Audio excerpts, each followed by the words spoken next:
একদিন একটা আয়াতের উপরে ঢাকায় খুতবা দিয়ে বেরিয়েছি। খুতবা দিয়ে আমাদের অফিসে আমি বসে আছি, যাবো অফিসে। হঠাৎ করে আমাকে আমাদের দায়িত্বশীলরা বলল যে একজন বৃদ্ধা মহিলা অনেকক্ষণ থেকে অপেক্ষা করে আছে আপনার সাথে কিছু কথা বলতে চাই। তো আমি বুঝতে পারিনি যে উনি কেন অত অপেক্ষায় আছে। তো খুতবার একটা বিষয় উনি বিশ্লেষণ করছিলেন। তো আমি খুতবায় কি বলেছিলাম? আমি খুতবায় বলেছিলাম যে আল্লাহ রাব্বুল আলামিন বলেন ফাইদা ফারাগতা ফানসাব ওয়া ইলা রাব্বিকা ফারগাব। যখনই তুমি অবসর প্রাপ্ত হবে তখনই তুমি তোমার রবের ইবাদতে কি করবে?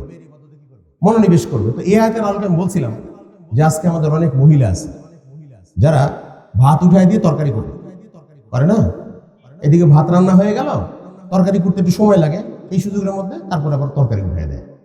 তো আমি ওই দিন খুতবায় বলেছিলাম যে ওই সমস্ত মহিলাগুলো যদি তাদের ঠোঁট দুটোকে যদি আপ অ্যান্ড ডাউন করে, কারণ কেউ তো তার পাশে নাই, সে একা একা করতেছে, নেকি পেল কোনো?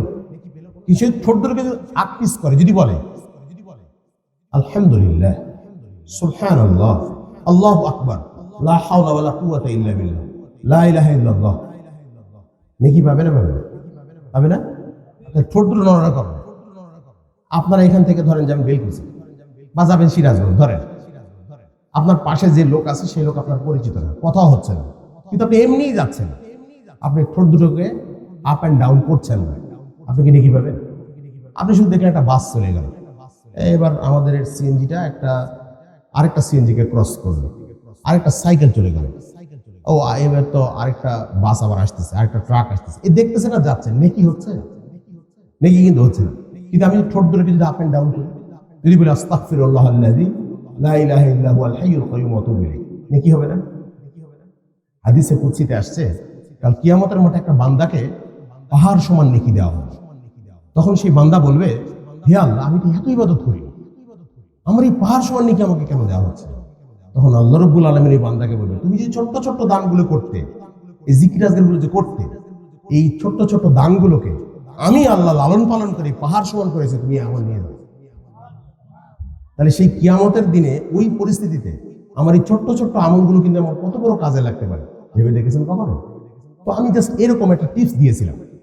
ধরেন আপনার কৃষক মানুষ অনেকে আছেন যারা ধান লাগাচ্ছেন বা ধান কাটতেছেন, ধরেন আপনার পাশে কেউ নাই, বা যারা আছে তারা বিভিন্ন কাজ করে, চুপচাপ কাজ করে, তো আপনি যদি জিকির আজকারগুলো করেন, নেকি পাবেন না? আল্লাহ স্মরণ করে নেকি পাবেন কিনা? তো এই যে নেকিটা পাচ্ছেন আপনি, উপকারটা কার হচ্ছে? আপনারই হচ্ছে না পার্সোনালি? সেই দিন খুতবা এটাই বলেছি। ওই বৃদ্ধ মহিলা আমাকে দেখা মাত্রই বলছে, বাবা তুমি তো আমার নাতির বয়সী। আমি বয়সে ওনার নাতির বয়সের মতো মনে হচ্ছে ওনার। উনি বলছেন যে আজকে তুমি যে খুতবায় আমাকে যে টিপসটা দিয়েছো, সেই টিপসটা আমি যদি যৌবন বয়সে পেতাম, বাবা আমি যৌবন বয়স থেকে নিয়ে আজ পর্যন্ত আমলটা করে আসতাম। আমি হতভম্ব হয়ে গেছি যে ওই বৃদ্ধ মহিলা কথাটাকে কিভাবে রিসিভ করছে, চিন্তা করতে পারেন? আপনারা কি করবেন? আপনারা কি আমলটা করবেন? মানে এখন থেকে তো শুনলেন, তাহলে আজকে থেকে করা যাবে ইনশাল্লাহ। আমি এবার আপনাদেরকে আরেকটি বিষয় বলতে চাই যে আজকে আমরা ইসলামের মূল বুনিয়াদটাই বুঝি। একটা মুমিনের দিন শুরু হয় কার স্মরণ করে? যখন একজন মুমিন ঘুম থেকে ওঠে কি বলে? আলহামদুলিল্লাহিল্লাযী আহইয়ানা ওয়া বাদানা ওয়া আমাতানা ওয়া ইলাইহিন নুশুর। বলেন তো কার স্মরণ হলো? কার স্মরণ হলো? আল্লাহ স্মরণ হলো। তাহলে এইটা স্মরণ করে সে ঘুম থেকে উঠলো। এখন আমাদের যদি এখানে কারো বয়স, কোনো মহিলার বয়স 40 বা 30 বা 20 বা 25 বা 15 ধরেন, কিন্তু সেই দোয়াটা জানে না। যদি কারো বয়স 40 বছর হয়েছে, 50 বছর, যে দোয়াটা জানে না, তার মানে কি 40 বছর ধরে সে ঘুম থেকে উঠতেছে কিন্তু আল্লাহকে স্মরণ করাটা সে জানে না। আমি কি বোঝাতে পারলাম কি? বুঝতে পারলেন কি? তাহলে বলেন তো এই জ্ঞানটা অর্জন করা কি সুন্নত, নফল না ফরজ? এটা ফরজ নয়, কারণ প্রতিদিন এটা লাগে আমার। যে জিনিসটা মানুষের প্রতিদিন লাগে ওটা কি আর নফল থাকে? এটা ফরজ হয়ে যায়। তো কাজে আমরা যদি আজকে বয়সের দোহাই দিই, শুধু বছরকে বছর পার হয়ে যাচ্ছে আমি শিখিনি, তাহলে হবে? নর্মালি ঘুম থেকে ওঠার পর আমরা কোথায় যাই? ওয়াশরুমে অজু করার জন্য বা প্রস্রাব পায়খানা করার জন্য। এই ওয়াশরুমে যাওয়ার দোয়া আছে না? কি দোয়া? আল্লাহুম্মা ইন্নী আউযু বিকা মিনাল খুবুসি ওয়াল খবায়েস। এই দোয়া পাঠের মাধ্যমে যখন আমি ওয়াশরুমে যাব, তাহলে আমি ওয়াশরুমে যাওয়ার দোয়াটা শিখলাম। একইভাবে যখন ওয়াশরুম কমপ্লিট করে যখন আমি উযু করবো, কি বলবো? বিসমিল্লাহ। তাহলে কার স্মরণ হচ্ছে? এবার বাসায় জামা কাপড় রেডি হয়ে বাড়ি থেকে বেরোবো, কি বলবো? কি বলবো বলেন? বিসমিল্লাহি তাওয়াক্কালতু লা হাওলা ওয়ালা কুওয়াতা ইল্লা বিল্লাহ। রাস্তায় একজন লোকের সাথে দেখা হয়ে গেল, কি বলবেন?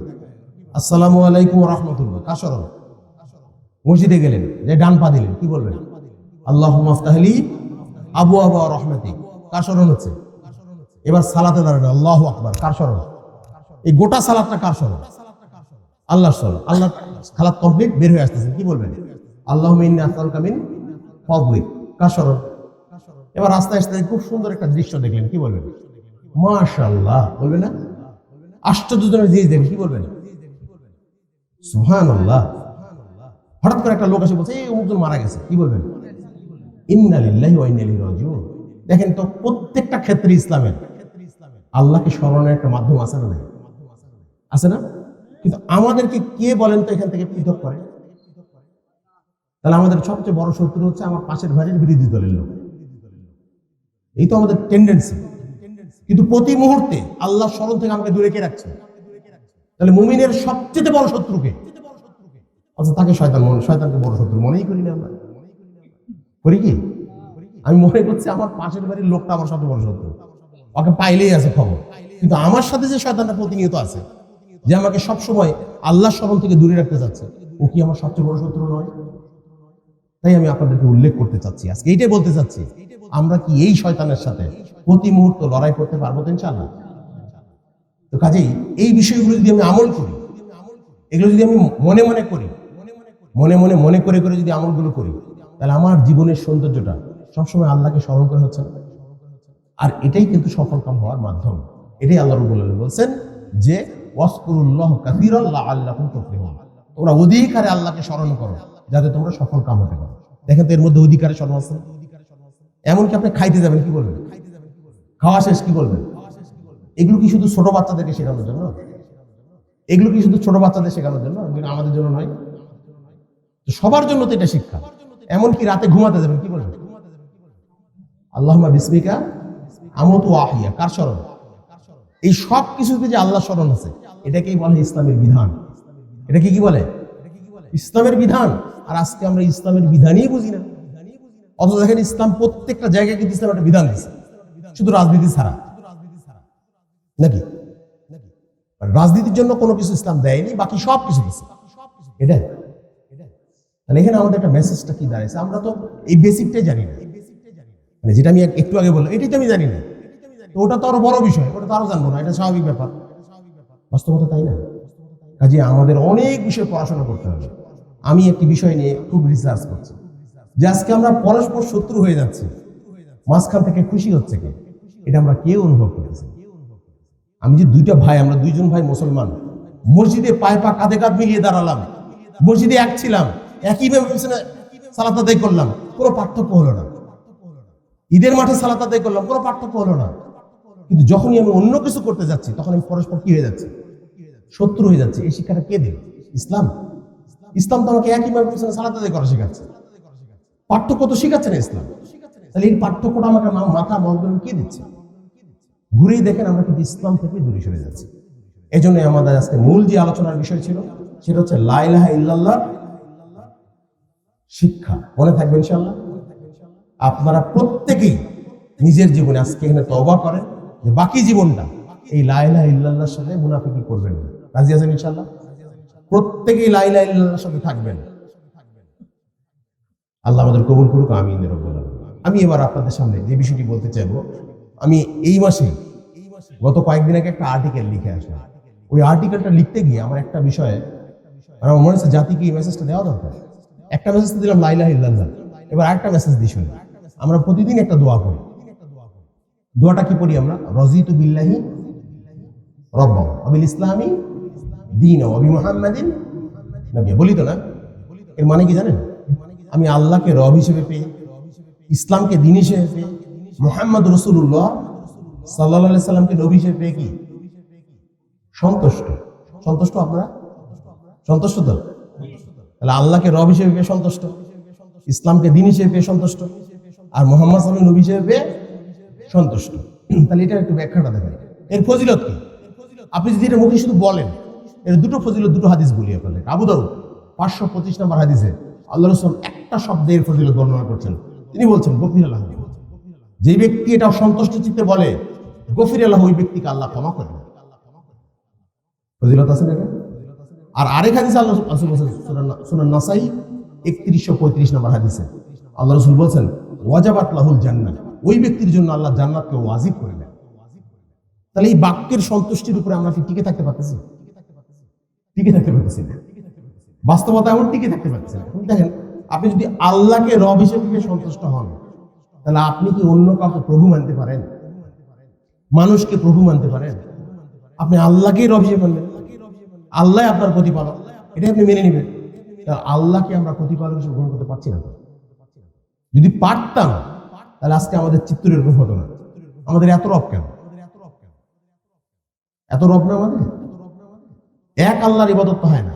বাংলাদেশে এক আল্লাহর ইবাদত হয়, আল্লাহর ইবাদত করে বান্দা, আবার অন্যেরও ইবাদত হয়, তাই হচ্ছে না বাংলাদেশে? তো কাজেই যখন আপনি এই কথা স্বীকৃতি দিলেন যে আপনি আল্লাহকে রব হিসেবে সন্তুষ্ট, তার মানে পৃথিবীর যত রব আছে এই সমস্ত রবের সাথে আপনাকে কুফরি করতে হবে। শুধুমাত্র কোন রবের প্রতি ঈমান আনতে হবে?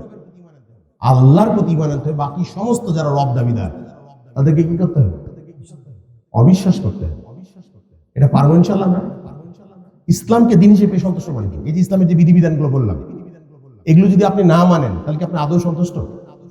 ধরেন আপনার 4টা সন্তান আছে, 4টা সন্তান আপনাকে বলছে আব্বা, আপনাকে আব্বা হিসেবে পেয়ে আমরা অত্যন্ত সন্তুষ্ট, কিন্তু বাবার একটা কথাও শোনেন, আদৌ কি সন্তুষ্ট?